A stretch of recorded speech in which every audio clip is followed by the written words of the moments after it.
ఒకళ్ళు మంచి పని చేస్తే అందరూ చేయాలని లేదు. అసొంటప్పుడు వాళ్ళు చేసిన పనిని పాడు చేయకుండానే ఉండాలి. కానీ మనకు మంచి పని చేత కాదు. ఉన్న పనిని కూడా పాడు చేస్తామంటే ఎట్లా చెప్పుండ్రి. ఇగో వీళ్ళ కథ కూడా అట్లనే ఉన్నది. మొత్తం సర్వనాశనం చేస్తున్నారు. షెర్ల నీళ్ళని పోయి షెర్ వెనుక వడ్డంక వచ్చి కట్టేసినట్టే ఉన్నది సర్కారోళ్ళ కథ. గురుకుల బడులు ఆగమైతున్నాయి.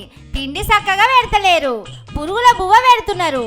పొలగాండ్ల జీవనం పోతున్నదని 8 నెలల సంధి మొత్తుకుంటున్న సర్కారు అటు దిక్కు కూడా చూడలే. ముఖ్యమంత్రి సారు ఆఫీసర్లతోటి మాట్లాడలే. మంత్రులు కూడా అటు మొకాన పోలే. పేదోళ్ల పోరలు ఉంటేంది పోతేంది అనుకున్నారు కావచ్చు. ఇదంతా నడుస్తుండగానే మొన్న ఓ తమ్ముడు పాము గుట్టి చనిపోయిండు. వాళ్ళింటికి బీఆర్ఎస్ లీడరు కేటీఆర్ సారు పోయి మాట్లాడొచ్చిండు. అయిపాయే సర్కారోళ్లకు ఇప్పుడు కళ్ళు తెలుసుకున్నట్టు కోరుతున్నది.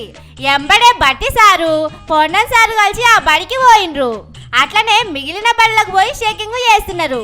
కానీ సార్లు 7 నెలల కింద ఒకళ్ళిద్దరు పొలగాళ్ళ పానాలు పోయినప్పుడు బడులను ఆఫీసర్లు పట్టించుకుంటలేరని ఆర్తలు వచ్చినప్పుడే మీరు పోయింటే ఇప్పుడు గింతగనం పానాలు పోయేటియా సారు? కారు పాటోళ్ళు పోయిండ్రు కాబట్టి ఇప్పుడు మీరు పబ్లిసిటీ చేసుకుందామని పోతున్నారా? పబ్లిసిటీ మీద ఉన్న ప్రేమ పేద పిల్లల మీద లేదా? కుమారి ఆంటీ తానికి పోయి తింటానని చెప్పిన రెవనాలు సార్కు గురుకులాలకు పోనీకే టైమే దొరకలేదా సార్లు? 8 నెలల కింద దాకా చక్కగా నడిచిన నాగలి ఇప్పుడు ఎందుకు సారు 16 వంకలు తిరుగుతున్నది? అంటే దున్నేటైన చక్కగా లేకనే కదా. ఆయన చక్కగుంటే బడులు కూడా చక్కగానే ఉంటుండే అని పిల్లగాళ్ళ అమ్మా నాయనలు అంటున్నారు. చదువులు పాడుగాను మా పిల్లగాళ్ళ పానాలు తీస్తున్నారని ఏడ్చే కాడికొచ్చింది.